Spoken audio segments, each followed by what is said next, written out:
Alright, let's go ahead and take a look at problem 6 from the module 4 problem set. This is an example of being able to determine the z-score based off of a level of significance, alpha, and it specifically mentions that we're doing a right-tailed test. So let's go ahead and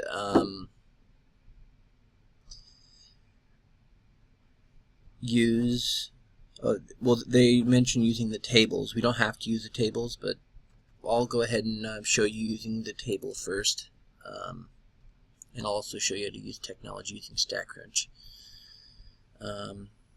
Once again, StatCrunch you're able to use for this type of calculation and most calculations in this course. But so we notice here that since we're dealing with z, we know it's this, we're dealing with the standard normal distribution. So that's a bell-shaped distribution, and it helps to draw a picture so you know what's going on. And alpha equals 0.1, and it being a right tail test tells you that we're dealing with a right tail, and alpha just means that the area on the right tail, in comparison to the total area, is 0.1. So this area right here is 0.1. That's what this area is referring to. And what we're trying to do is find the z-score that is located right here, that corresponds to this area on the right. So, for example, we know the standard normal distribution, so we know that z-score of 0 is in the middle. 1 standard deviation away will yield 1. This might not be perfectly to scale, but it's a rough estimate. So we're trying to find this z-score that corresponds to this area on the right. Now we can look at the standard normal distribution table. Let's go ahead and pull that up. I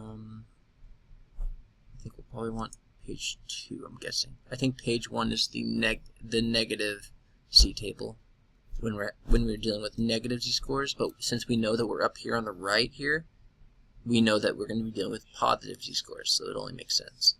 Now, the areas are located inside the table, so what we're looking for is something that represents the area of 0.1 to the right.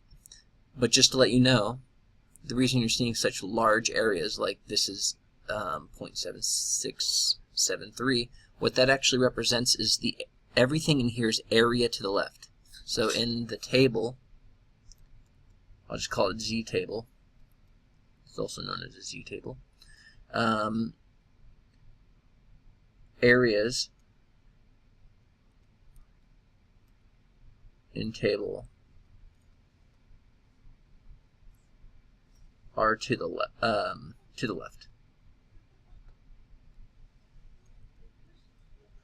But here we're dealing with the right tail, so we're dealing with area to the right. So we need to proceed using alpha equals 0.1 area to the right, which is equivalent to 0.9 area to the left. So we're looking for 0.9. So I'm going to maximize this so we can see more of the screen. Let's go ahead and pull that up again. Let's make this a little bit larger this way and pull it up this way.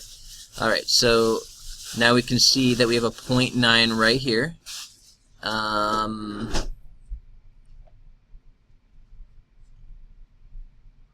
Right there. That's the closest value to 0.9, area to the left.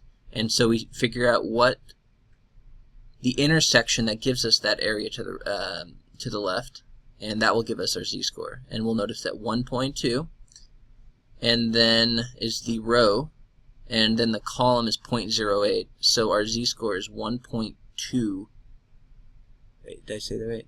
1.28 is the z-score that corresponds to an area to the left of 0.9, or a right-tailed alpha, or level of significance of 0.1.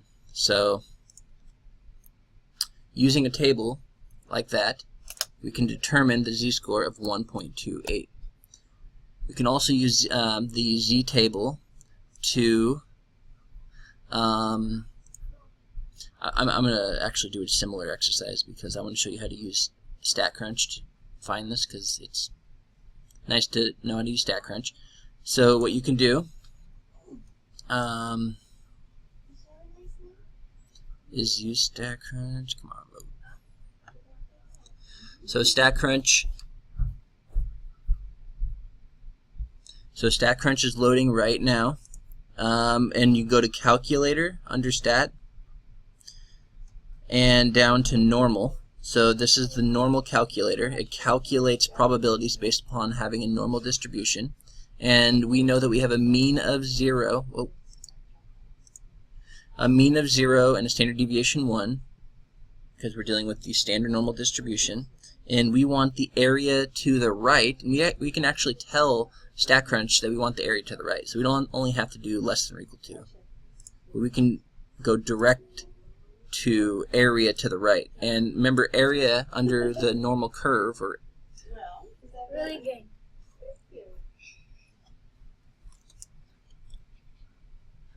is 0.1. So let's go ahead and calculate, and we notice that we get an area of 1.28. I want to see what we have. So the normal calculator is very useful to use. You don't only have to do greater than or equal to or less than or equal to, but you can also do between calculations. So if you want to know between two different z-scores and the area in between. And you don't only have to go from probability to z-score, but you can go from z-score to probability. You can also do that on a standard normal table. And so there's many uses, and this essentially does the same thing as the z-table. So it's very useful because it draws the picture for you. You don't have to draw it yourself. And so go ahead and get used to this, and let me know if you have any concerns. Okay.